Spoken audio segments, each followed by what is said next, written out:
হঠাৎ আকাশে মেঘ জমে উঠল। গরমে ঘিমেনে বসা লোকজন যেন হাঁফ ছেড়ে বাঁচল। বৃষ্টি নামবে ভেবে সবার মুখে হাসি খেলে গেল, কিন্তু চায়ের দোকানে থাকা ব্যক্তি চুপচাপ বসে আছে। মনে হচ্ছে উনি যেন এক অন্য জগতে হারিয়ে গেছেন। আকাশের এই অবস্থা কোনো খেয়ালই নেই। আরে খলিল ভাই, আকাশের অবস্থা ভালো না। এই দিনে দোকানে কি? ও খলিল ভাই, শুনছো? আমি তোমায় বলছি গো, বাড়ি যাবে না নাকি? এই বৃষ্টি নামলো বলে চলো চলো বাড়ি যাই।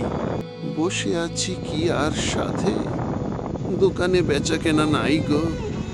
গিন্নি বলেছে ইলিশ মাছ খাবে।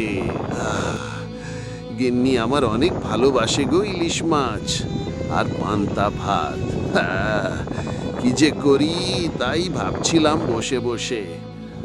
গরিবের সংসার, নুন আনতে পান্তা ফুরায়। এখানে বসে থাকলে কি ইলিশ মাছ আসবে? চলো চলো বাড়ি যাই, আল্লাহ উপায় একটা টিকি করে দিবেন। চলো চলো। ঠিক বলছেন, আল্লাহ ভরসা। একটু দাঁড়াও, দোকানটা বন্ধ করে আসি, আরেকবার বাজার ঘুরে যেতে হবে।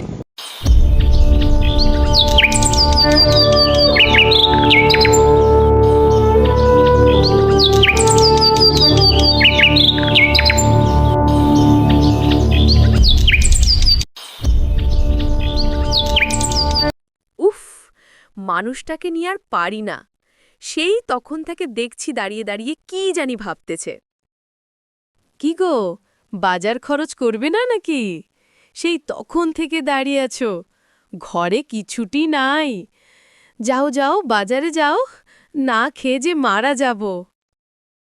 আরে বাবা, যাচ্ছি। একবার না খেলে কেউ মরে যায় না।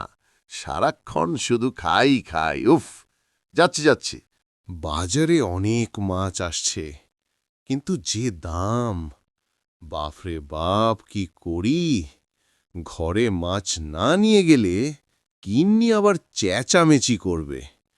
তবে বাজারে যা মাছ আসছে না, দেখেই জিভে জল চলে এলো বুঝি। আহ, কত বড় বড় মাছ!